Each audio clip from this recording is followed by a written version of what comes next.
So let's talk about the current situation. And there are 5 things to know about this current situation. 1, this will be the worst recession for the advanced economies since the Great Depression of the 1930s. This will make the global financial crisis and the Great Recession that followed look mild. That this is a major shock to the global economy that has to be taken seriously. Let me give you some numbers. Europe, the European economy will contract in 2020 by 10 to 15%. This morning, the Bank of England made a projection of a 14% contraction in the United Kingdom. The US, the biggest economy in the world, will contract somewhere between 8 to 10%. If you're a developing country, you cannot decouple yourself from this reality. It means lower export volume. You will sell less to the rest of the world. It means lower commodity prices. You will sell at a lower price. It means lower remittances. You'll receive less money from your workers. It means lower tourism. Fewer people are going to visit. And it means lower foreign direct investment. This is not a pleasant neighborhood to be in, but unfortunately, this is the neighborhood we have. And just to show you how hard this is, some developing countries, not Egypt, I want to stress, some developing countries are already facing difficulties managing simply the spillover effect, what they have received from the rest of the world. And they have not, alhamdulillah, so far, had outbreaks, major outbreaks of the virus. In fact, one of the biggest puzzles I'm going to come back to, according to Bill Gates, is why is it we haven't seen more of the outbreak of the virus in Africa in particular? The second point about the situation is the damage is already visible. In the United States, in just 7 weeks, 33 million people have lost their jobs. So 1/3 of the population of Egypt has lost its job in the United States in just 7 weeks. That is 20% of the labor force. The highest unemployment rate that was during the Great Recession in the United States was 10%. The highest unemployment rate ever in the United States was 25%, 24.9 to be exact, during the global depression of the 1930s. We will get to 25% in the United States. I can quote you numbers from Europe. New records are being set every day, and they're not very good ones. And the social dislocation in the rich countries is stunning. I live in a relatively well-off state, California. There are long lines outside the food banks. Pictures of Spain, of long lines outside people who can no longer afford food. 1 in 4 children in the United States live now in food insecurity households. And domestic violence and mental anxiety is on the way up. Third, because of this, the response of governments has been unprecedented. There have been 3 terms that have governed the response. Whatever it takes. We will do whatever it takes to limit the damage. The second response.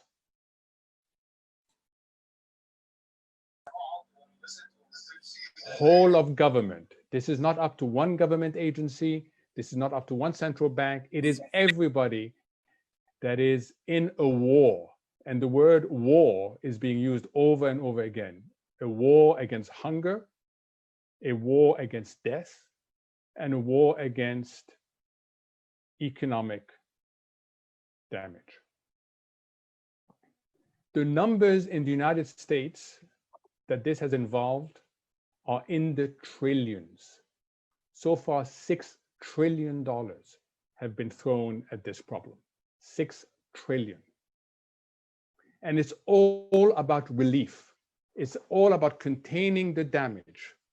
We haven't even started talking about stimulating the recovery. This is all about containing the damage. There is no doubt about willingness on the parts of governments. There is no doubt about ability, but effectiveness has not been as high as you'd want. Why? We've never seen this enemy before. We are having to build pipes to get to different segments of the population and to deal with the health crisis. The global response has been more disappointing, to be honest. There has been less policy coordination so far than during the global financial crisis, even though this is a global problem and we have a collective responsibility. And it is the non-traditional players, the African countries with Egypt involved, the G20, the UN, rather than the G7 that have taken the lead on important initiatives. The fourth point is the alphabet. What do we expect? You know, crises normally spell out ILUV. Either you go straight down, or you go straight down and you stabilize, an L, or you go straight down, you stay down a little bit, and then you go back up. Or the best crisis to have is a V. You come straight down and you go back straight up. When we initially started this crisis, the view was this is a V. Now we're somewhere in a U, but we have a new letter, a W, that we may come down, start recovering, have another infection, come down again, and start recovering. And that speaks, and that's my fifth and final point about what to know about the current situation, to three inherent contradictions that make this one of the most challenging time for my generation. We call it a generation-defining moment. It will define our generation, how well we do. Because if we do badly, the next generations are going to suffer tremendously. The first contradiction is the one we all feel between health and the economy, or what people call lives and livelihood. Lives, meaning social distancing, separation, so that we can make sure that we gain time. It's about gaining time. The scientists are very hard at work for remedies, both treatment and vaccine. But we need time. How do you gain time? By minimizing infection. How do you minimize infection? By separating people. That's the health requirement. But the economy is not built for separation. The economy is built for integration, for connectiveness, for interaction. And that is a basic contradiction that we need to resolve, and resolve quickly. In the advanced economies, it's between lives and livelihood. In sub-Saharan Africa, a friend of Mahmoud Mohyeddin and myself put it to me the other day. It's about the race between dying from infection or dying from hunger. Because Zimbabwe has 3 ventilators. The whole of Nigeria, 200 million people, has 500 ventilators. So if we get this serious outbreak across sub-Saharan Africa, it will be between living because you avoided the infection, or living because you have avoided hunger. What about the longer term? The key issue, again, is to remember this is about a journey and a destination.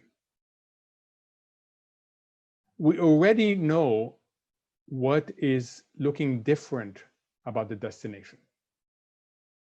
And especially with Minister Amr Moussa on the call, I want to say a phrase that I have been saying over and over again.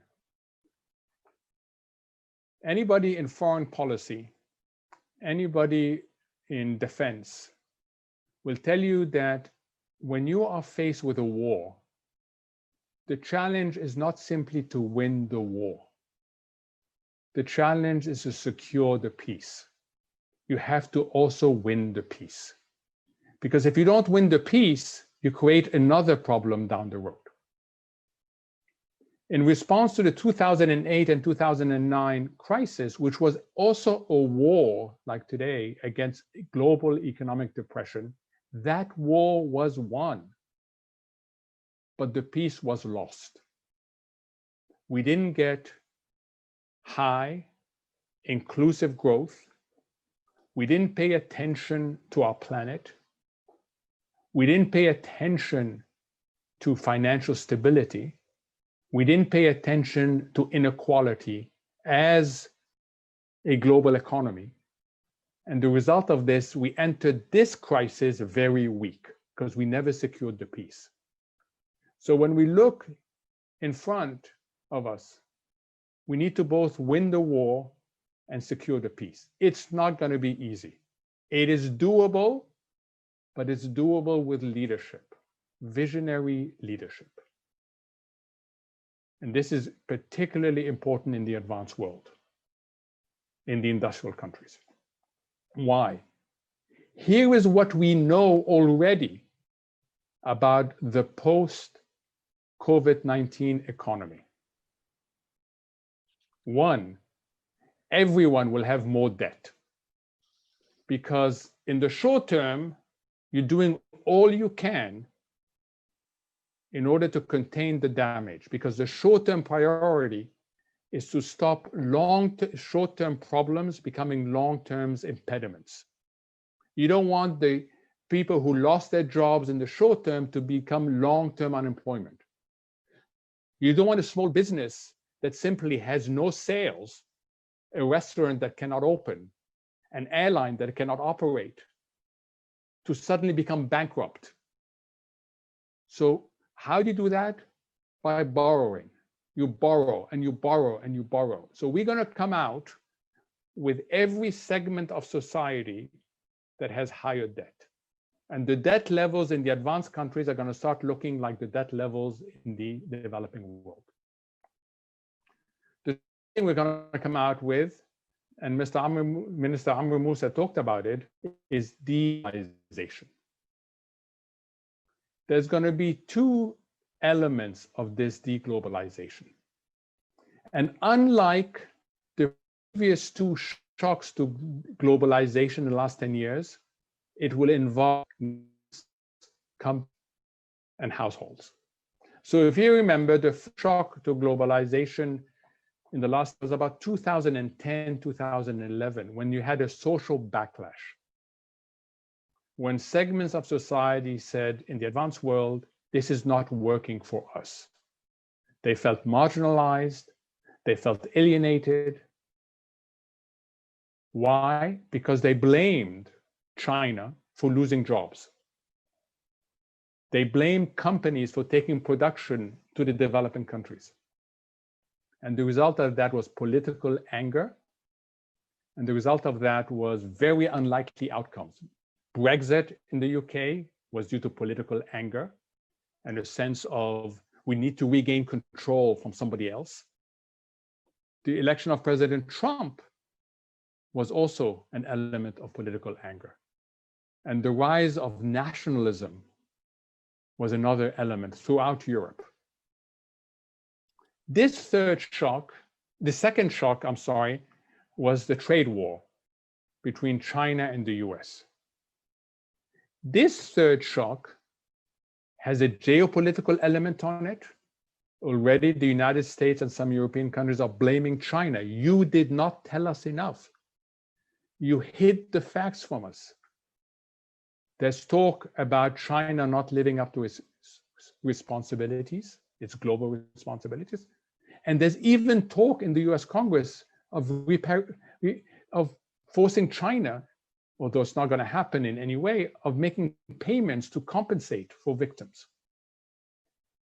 As Minister Amr Moussa mentioned, we are looking at renewed tensions between China and the United States.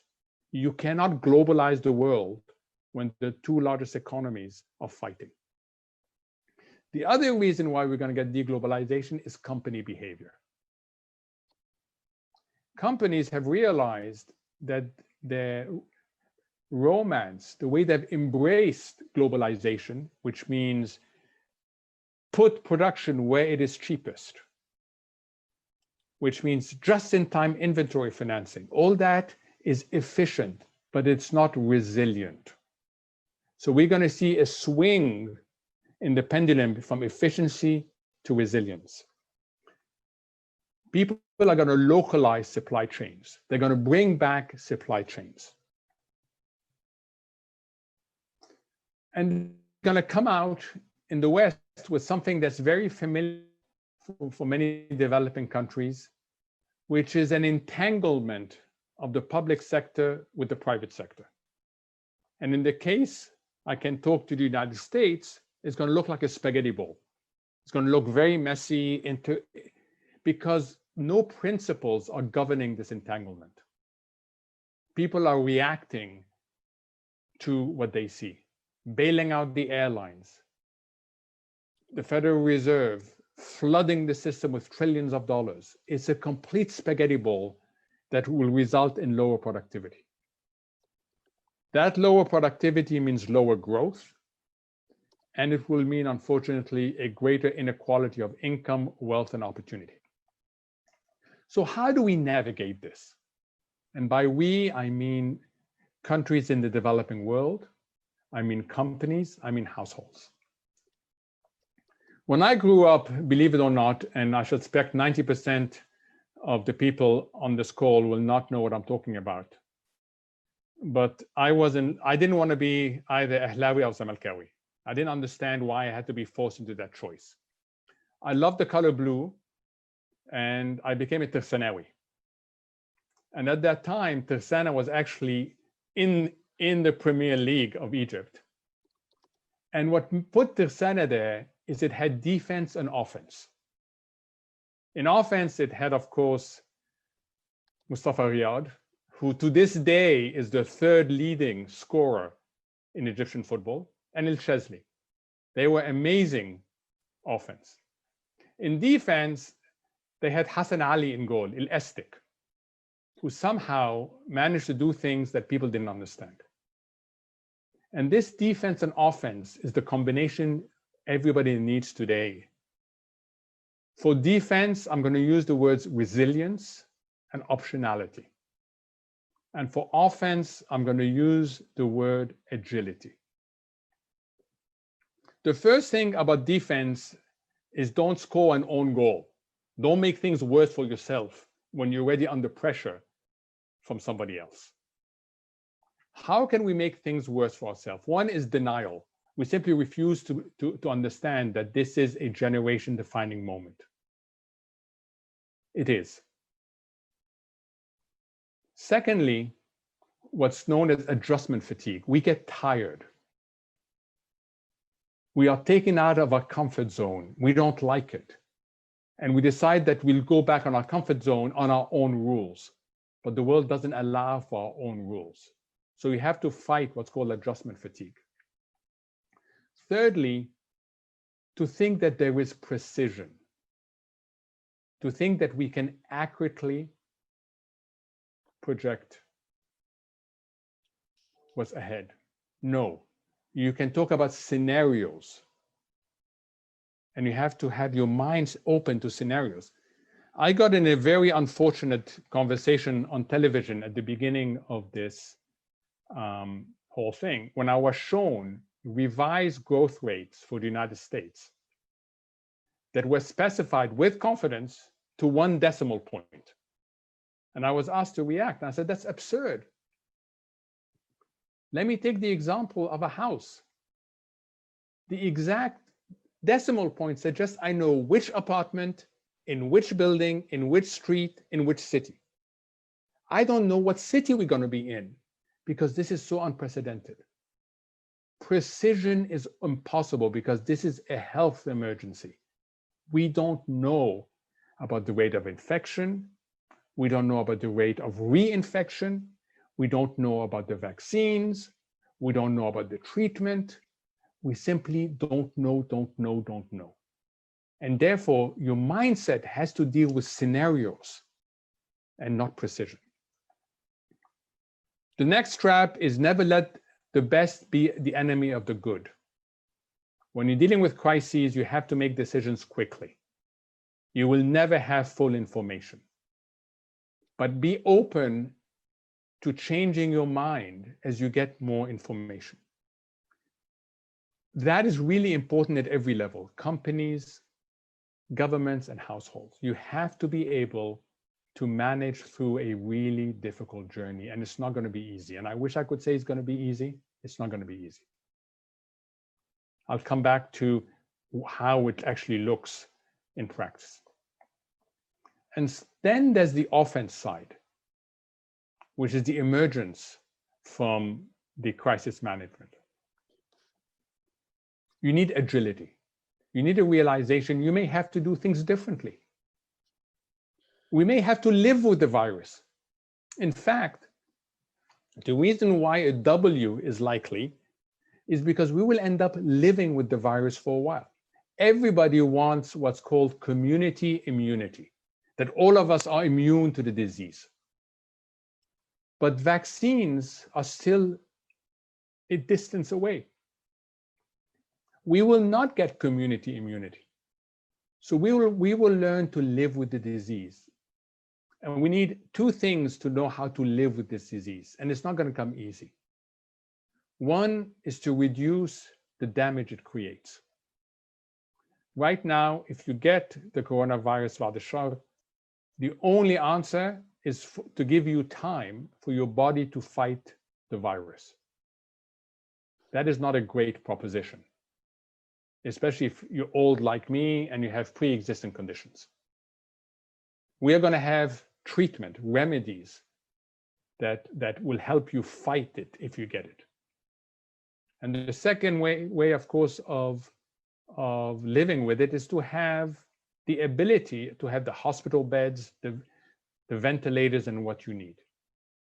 We will start up again because we have an economic necessity to start up. Some places may have to close down again, but we will learn. And the most positive thing is that every day we gain is a victory, because the scientists are working incredibly hard and we are having leapfrogging of scientific inventions.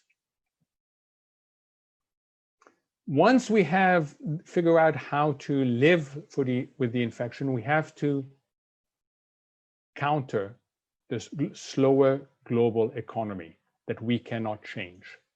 We have to accept the fact that the global economy is not going to be a massive tailwind for us anymore. It will be a headwind. That is about investing in our people, starting with education, health, labor retooling, labor retraining, public-private partnerships, investing in our infrastructure, lowering the cost of doing business, investing in our institutions, and investing in our safety nets. If we do that, then some of the silver linings of this crisis, some of the good things of this crisis become a major tailwind, something that helps us along. As I said, we are leapfrogging in all sorts of exciting ways. Science, the balance between physical and virtual, the fact that we can hold this lecture today. As Dr. Tariq said at the beginning, it would have been unthinkable to do this 3 months ago. Now we're doing it almost out of routine. Think of the power that brings to Egypt in terms of access to knowledge, what it brings in terms of being able to educate people differently. Turn the classroom upside down. Rather than use the class for teachers giving out the information, then send people home to do their homework, do it the other way around. Provide the information in a form that we can consume, and then use the classroom to work on problems, on solutions, on how to think, not what to think. I can tell you, my daughter, a few years ago, she's Samia, 16 years old. I went to her room a few years ago, and this is how she was doing her homework. And this is the average for someone in an American school. She was doing her homework on the computer. She had the iPad with Netflix on it at the same time, and she had her phone with FaceTime, a friend also doing her homework. You cannot possibly do your homework. And literally, I consume information differently than you do. In Ta'aguz, you don't understand. Judge me by my results. Our kids are able to learn differently, and we've now opened the way for them to learn differently. We have a lot more emphasis now on private sector responsibility to the community. What we are seeing in terms of private sector response, pharmaceuticals, technology, even finance, is being much more responsible towards the community. We are seeing much greater appreciation for what's called tail events. A tail event is a very small probability event that has devastating consequences. Pandemic is a tail event. The chances of its happening is very small, but when it happens, it is catastrophic. Well, you know what? We have another tail event that the developing countries are on the receiving end of. It's not actually a tail event anymore at all. It is a high probability event, climate change. Let's use this appreciation of tail events for climate change. Let's use the failure of global coordination to revamp a multilateral system. And then at the level of companies and people, let's understand better the importance of communication, of coaching, of caring. And let's talk openly about mental well-being. I'm dealing with students who are under enormous pressure. And it's important to understand it is not their fault, and we have to help them. I cannot but conclude that we are living in a very uncertain, unsettling time. It's uncertain not just because of the health issue, the economic issues, and the global system issues, all of which capture these three inconsistencies. But it's also difficult because of what they call behavioral science. We know how most of us react when we get taken out of our comfort zone. And when you're stuck at home, you can't go outside, you can't interact with your family, you are out of your comfort zone. The two defenses we have are not working. We can't deny our reality. That's one way of getting out of your comfort zone, you just deny it. Or the other way is you reframe it to something that you've experienced before. We've never experienced this. So we have to live with this uncertainty. But there's three ways of living with this uncertainty, and only one works. One is paralysis. You become paralyzed. You don't recognize this world, you don't know what to do, and you become paralyzed. That's the worst thing that can happen. The second way is what the behavioral scientists called active inertia. And let me use two examples to do this.